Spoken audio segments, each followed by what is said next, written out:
Hey guys, Ellie here. Today, I have one of the more bittersweet videos that I'll ever have on my page. You know, bittersweet is a unique emotion. It's different. Normally, when you feel something, you just feel straightforward, happy, joyful, excited.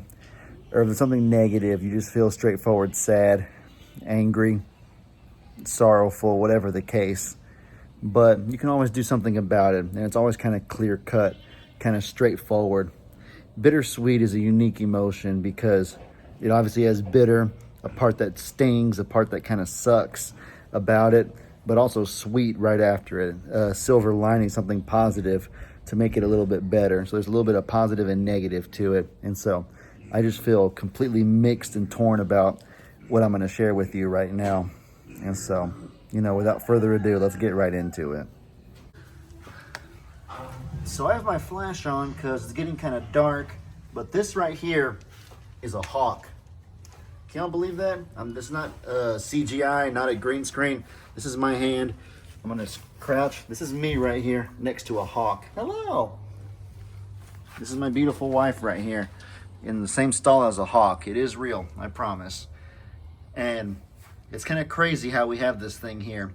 So earlier today, Jake said he was on a side-by-side ride just out near his woods, and he seen this thing go like crashing down into the water near one of their ponds from the sky. And so he stopped the side-by-side, jumped in the water to rescue whatever bird it was, and sure enough, it was a hawk, this hawk right here. And it was obvious that there were some problems with it. For one, you look right here on its left foot, it's missing a nail on that talon right there. It's supposed to have three little, it's hard to see because it's dark, it's supposed to have 3 talons with nails, only has 2 nails. Oh, so he's not missing the whole digit. No, just the nail. On this eye right here, you can see it basically is blind in that left eye, extremely clouded over. On this side, that's his good eye, normal looking eye. And then you can't see it here, but that wing, this left wing, when he tries to flap him, he can only flap one wing on the right side. So whatever the cause is, this thing has some serious problems with it. And they're all on the left side, oddly enough. So I almost wonder if it had some sort of injury. I don't know what possible injury could cause 3 different things to be wrong on one side of the body. Long story short, though, he knew he needed to keep it somewhere because today's Sunday. No wildlife rehabilitation centers are open to take it to. That's usually what people do when they find a wild animal that needs help. So he went ahead and asked if he could put it in our stall for the time being, because I guess they don't have stalls over there. And so when I came home, I saw this thing, and Jake told me about his plans to take it to the rehabilitation center. And I was like, you know what? Like, why don't I just keep it? Because, like, we got to talking about it, and he said that he's busy and doesn't want to have to do the long drive or anything. And so I said, you know what? Why don't I just take it and then maybe even see if I could keep it? And he was like, seriously? And man, my eyes lit up. You guys, I kid you not. I cannot even begin to describe how extremely excited I was thinking about having my own pet hawk. It just sounded like the most awesome idea ever. Meg's laughing back there.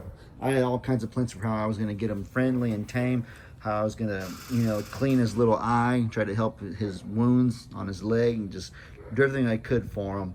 I had it all planned out. Normally, you wouldn't want a hawk as a pet because hawks can be a predator to bunnies, which we have one of, and kittens, which we have a few of as well. But this guy's obviously a special circumstance. He's obviously disabled if he fell in the water from the sky. So I figured this would be a unique opportunity, and I was also excited to share it with y'all. I even made a whole entire video. I made a video talking about my plans with him.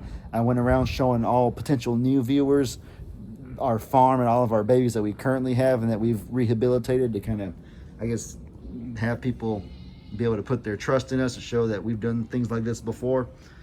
But as soon as I finished my video and I went to edit it or export it, I thought to myself, you know what, I should probably just double check and make sure that it's legal to do this, or at least that it's not too punishable of a crime or anything like that.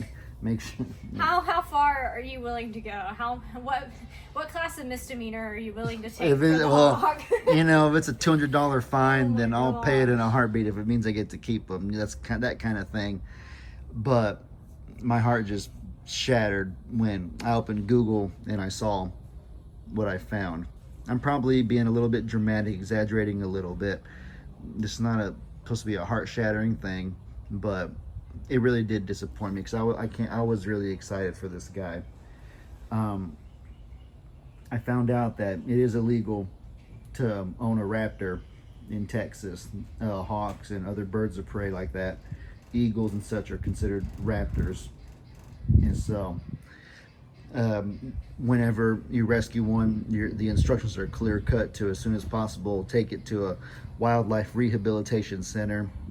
Not only that, the bigger thing is that the consequences, potential punishment for trying to keep it as a pet and not taking it to a center, is possibly prison time. It actually is a federal offense to keep one of these birds of prey as a pet, or one of these wild animals, one of these raptors, unless you have a license. And so then I read about getting a license. Would it be possible on short notice? And it isn't feasible, because you have to have facilities with very specific criteria, like 9-foot tall fences. And as you can see over there, our fences are not 9 feet tall. It'd be impossible to do it in a short amount of time, get 9-foot tall fences put everywhere. You have to have, I think in different states it varies from anywhere from 4 months to 2 years of supervision from a sponsor before you can get licensed to have one of these. And so it was just impossible, long story short. And so when you realize that we have a beautiful property, when we have so many animals that we need to be here for, I have my beautiful wife I need to be here for, can't risk going to prison.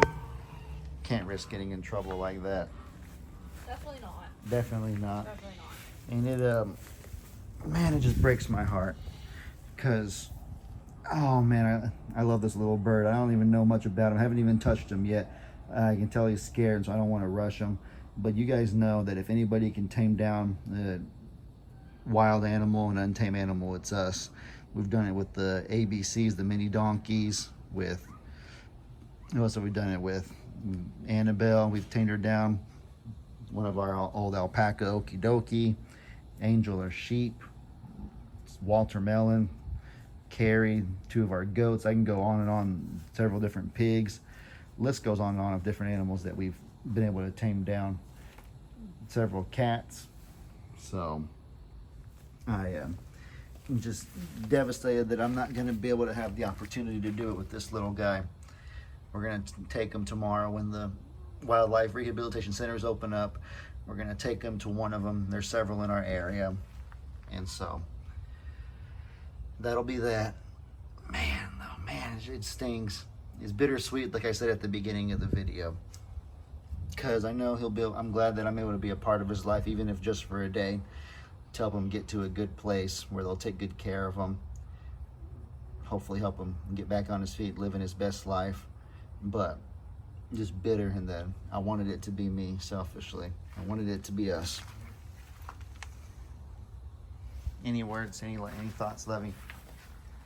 It's just hard sometimes not being able to save them all, but you have to Yeah. do what's best for them and also what's best for us and our babies. The only silver lining I can think of with this, blessing in disguise, if you will, is suppose that we were able to rehabilitate them and get them flying and get them to a good place again. Hawks are, as I mentioned earlier, a predator to bunnies, to kittens, to other smaller animals. And so I would hate for, if we had kept him and for him to end up getting healthier, him start flying around again and end up catching one of our chickens, killing one of our chickens, or killing one of our cats, or one of our chocolate, our bunny rabbit, or whatever else. And so that's the main thing I can think of as a potential blessing in disguise. But you know, it'll be okay. We'll take him tomorrow. I'll make a video then of us taking him.